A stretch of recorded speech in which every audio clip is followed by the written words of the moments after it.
Salam şagirdlər və müəllimlər. İndiki mövzumuz Frank dövlətidir. Qeyd edək ki, Qərbi Roma İmperiyasının tənəzzülü ilə Avropada, yəni söhbət 476-cı ildən gedir. Qədim dövr artıq Avropada başa çatır. Orta əsrlər dövrü başlayır. Təxminən 5-ci əsrindən başlayaraq yeni bir cəmiyyət, feodalizm yaranır. Yəni 5-ci əsrin belə sonlarından başlayaraq yeni bir cəmiyyət, feodalizm yaranır. Bu cəmiyyətin əsasında Romanın klassik irsi, Xristian kilsəsinin inancları, müxtəlif German tayfalarının dini inancları dayanırdı. Yəni bu cəmiyyət nə qədər olmasa da, yəni Romanın irsini, ənənələrini saxlayırdı. Xristian təbii ki, dini ön plandaydı və bu dövr German tayfalarının artıq burada məskunlaşması, özlərinə dövlət yaratmaları, yəni Avropada belə deyək, yeni sivilizasiyanın yaranmasında onların iştirakı ilə bağlı idi. Reyn çayından qərbdə yaşayan tayfaları Romalılar, Germanlar adlandırırdılar.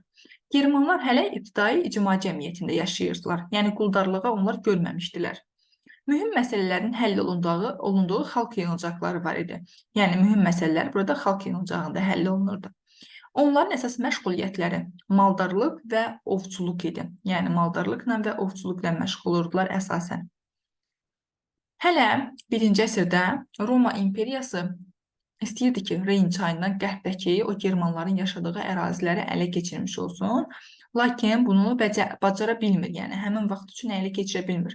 Çünki həm bu işi çətin sayırdı, həm də həmin ərazilərin tutulmasını da imperiya üçün bir faydası olmayacağını düşünürdü. Bundan sonra Roma bütün Reyn çayı boyunca istehkamlar, yəni müdafiə istehkamları qurur ki, Germanlar imperiyasının ərazisinə daxil olmasın. Təbii ki, bu da öz işini görmür. İmperiya zəiflədikcə Germanlar bu istehkamları keçərək qarətçi yürüşlər edirdilər imperiyanın ərazisinə. 4-cü əsrin ikinci yarısında Hunlar xalqların, yəni böyük köçü zamanı Hunların sıxışdırdığı Germanlar Roma İmperiyası ərazilərinə daxil oldular. 4-cü əsrin deməli ikinci yarısından. Germanlar Roma İmperiyasında tutduqları ərazilərdə özlərinin ilk dövlətlərini yaratdılar. Bu dövlətlər barbar krallıqlar adlandırılırdı. Yəni, belə deyim, onları Romalılar və Yunanlar barbar adlandırırdılar. Çünki Romalılar və Yunanlar dillərini bilmədikləri xalqları barbar adlandırdıqlarına görə onlara barbar deyirdilər bu krallıqlara. Onlar Romanın elminin, mədəniyyətinin, şəhərlərinin dağılmasına, belə deyim də, səbəb olmuş oldular. Avropa tarixində Roma dövrü bitir artıq və German mərhələsi başlamış olur. German tayfalarının yaratdığı dövlətlər hansılar idi?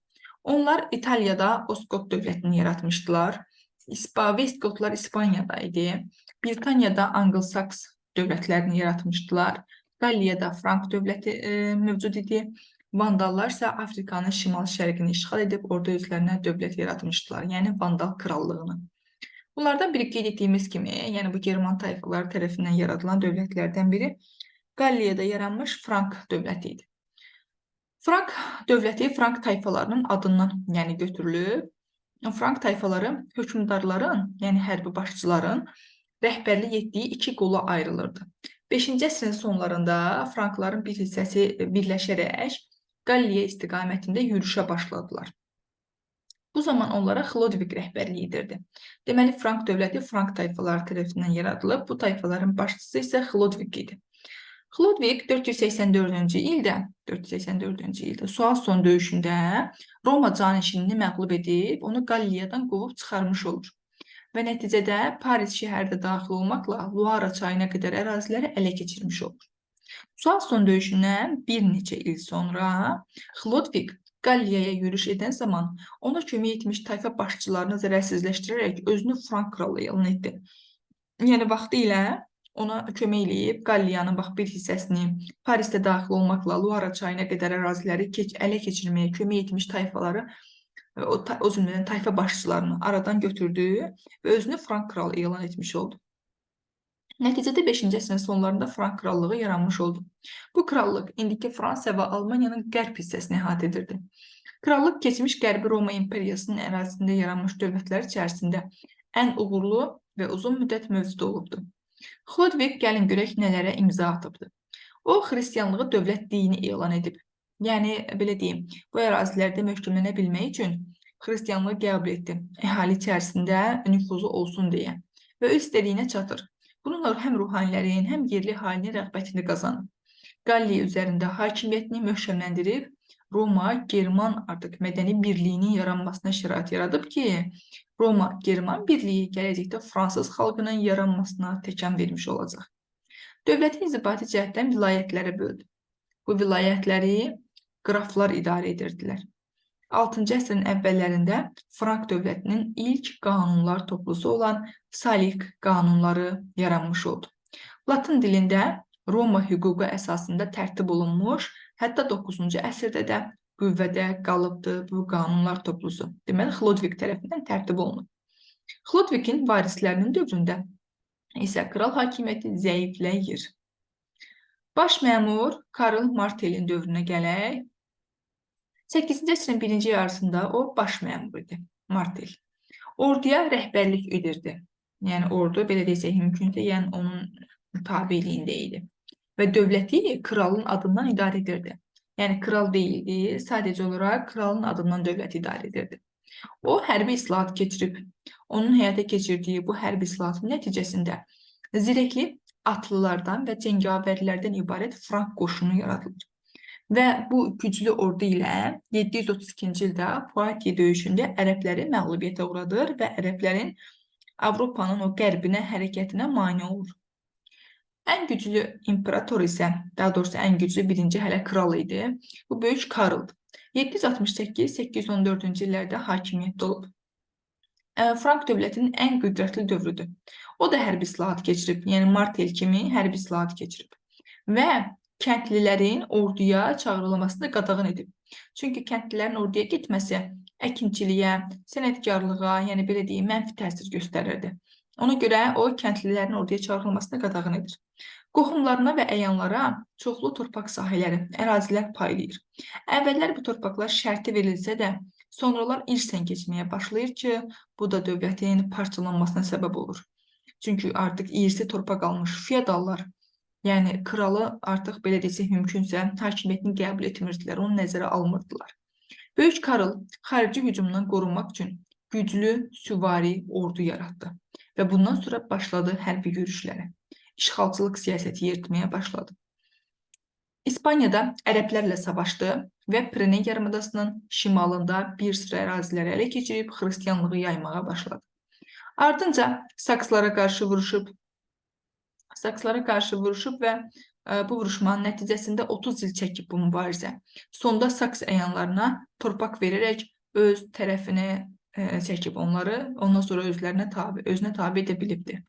Avar xaqanlığına qarşı vuruşub və amansız bir şəkildə vuruşub Avar xaqanlığına qarşı. Yəni avarlar eyni zamanda başqa adla Jujan formasında da bizim qarşımıza çıxmış ola bilər. İtaliyanın şimalında məskən salmış Germanlara qarşı savaşıb və bu ərazini özünə birləşdirib. Və bu Roma papası bu yaxşılığına görə onu Romaya dəvət edib.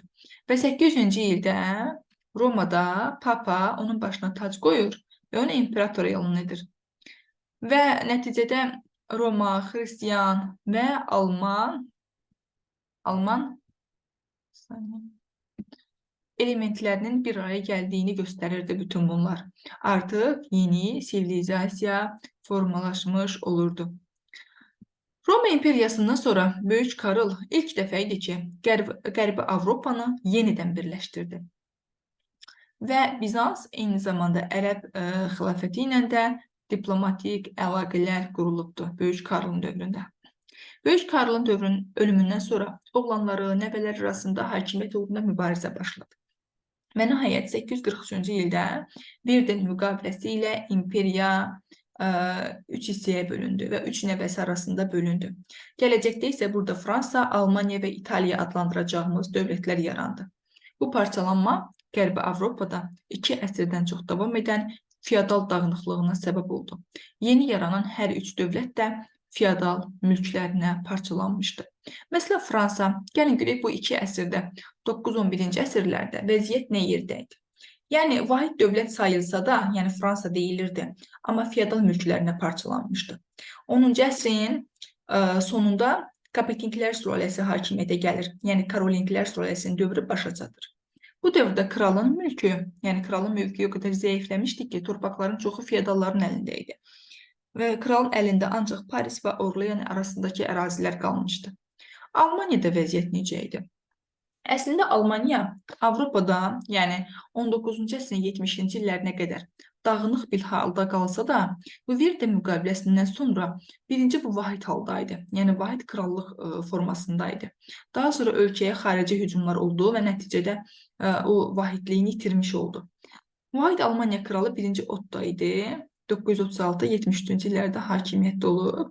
O İtaliyaya hücum edir, onun şimalını ələ keçirib və Papanın çağırışı ilə 962-ci ildə Romaya gedir və özünü Roma imperatoru elan edir və bununla da müqəddəs Roma imperiyasının əsasını qoyur.